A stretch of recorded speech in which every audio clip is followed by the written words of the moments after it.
Hi guys! Reading the book It Works by R.H.J. Part 2. The plan. Write down on a paper in order of their importance the things and conditions you really want. Do not be afraid of wanting too much. Go the limit in writing down your wants. Change the list daily, adding to or taking from it, until you have it about right. Do not be discouraged on accounts of changes, as this is natural. There will be always changes and additions with accomplishments and increasing desires. 3 positive rules of accomplishments. 1.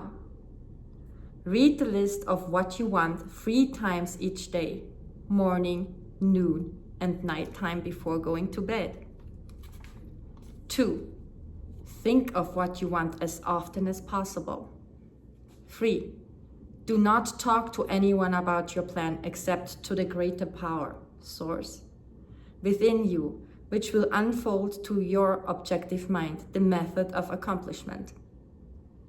If it is obvious that you cannot acquire faith at the start, some of your desires from all practical reasoning may seem positively unattainable. But nevertheless, write them down on your list in their proper place of importance to you.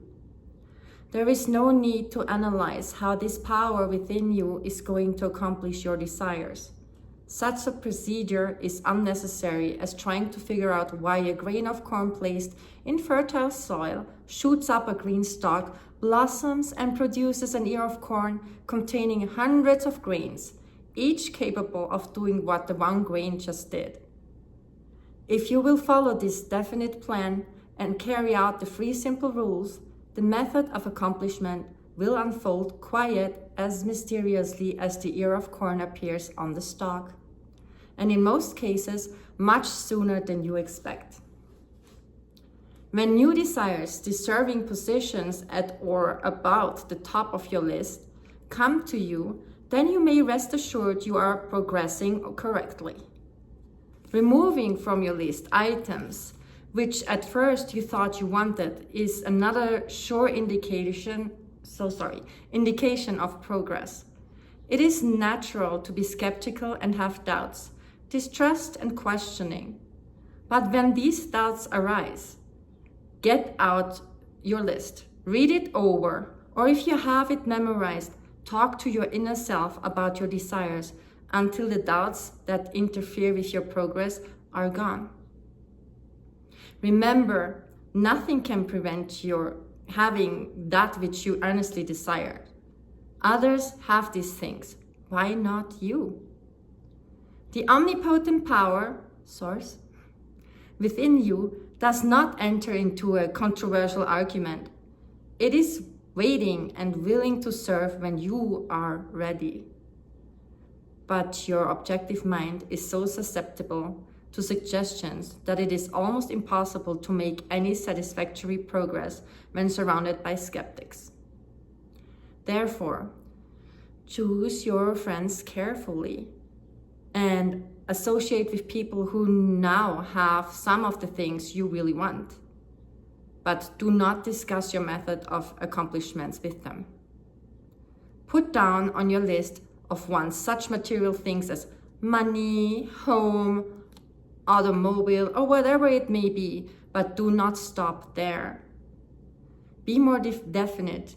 If you want an automobile, decide what kind, style, price, color, and all the other details, including when you want it.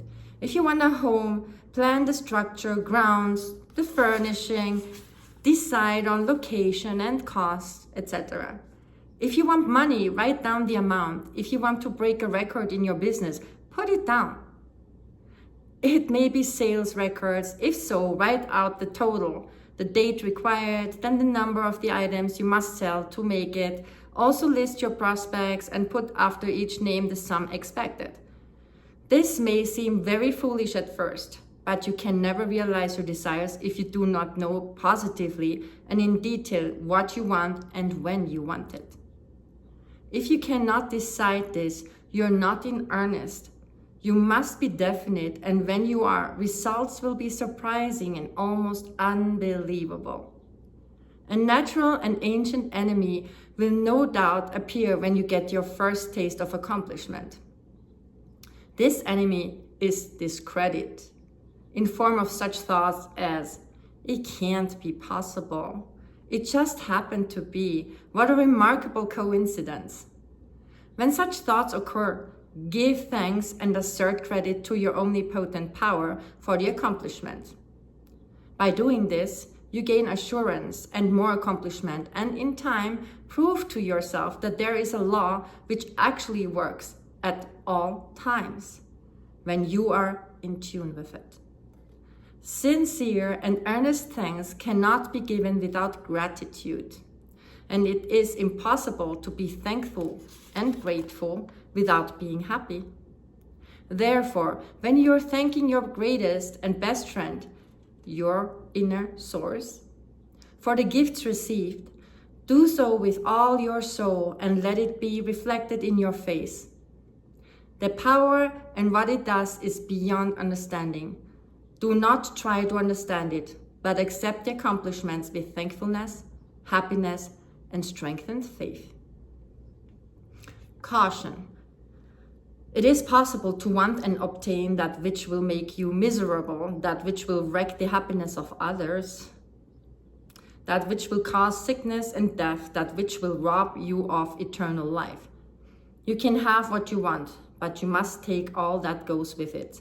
So in planning your wants, plan that which you are sure will give to you and your fellow man the greatest good here on earth, thus paving the way to that future hope beyond the pale of human understanding. This method of securing what you want applies to everything you are capable of desiring, and the scope being so great, it is suggested that your first list consists of only those things with which you are quite familiar, such as an amount of money or accomplishment, or the possession of material things. Such desires as these are more easy and quickly obtained than the discontinuance of fixed habits, the welfare of others, and the healing of mental or bodily ills. Accomplish the lesser things first, then take the next step. And when this is accomplished, you will seek the higher and really important objectives in life. But long before you reach this stage of your progress, many worthwhile desires will find their place on your list. One will be to help others as you have been helped. Great is the reward to those who help and give without thought of self, as it is impossible to be unselfish without gain. In conclusion, a short while ago, Dr. Emil Kuo came to his country and showed thousands of people how to help themselves. Thousands of others spoofed at the idea, refused his assistance, and are today where they were before his visit. So with the statement and plan presented to you now, you can reject or accept. You can remain as you are or have anything you want. The choice is yours. But God grant that you may find in this short volume the inspiration to choose aright, follow the plan, and thereby obtain, as so many others have, all things, whatever they may be, that you desire. Read the entire book over again and again, and then again. Memorize the 3 simple rules on pages 13 and 14. Test them now on what you want most this minute. I'm wishing you most success. Make it work. Source within you is there to serve you and always wants the best for you. Much love.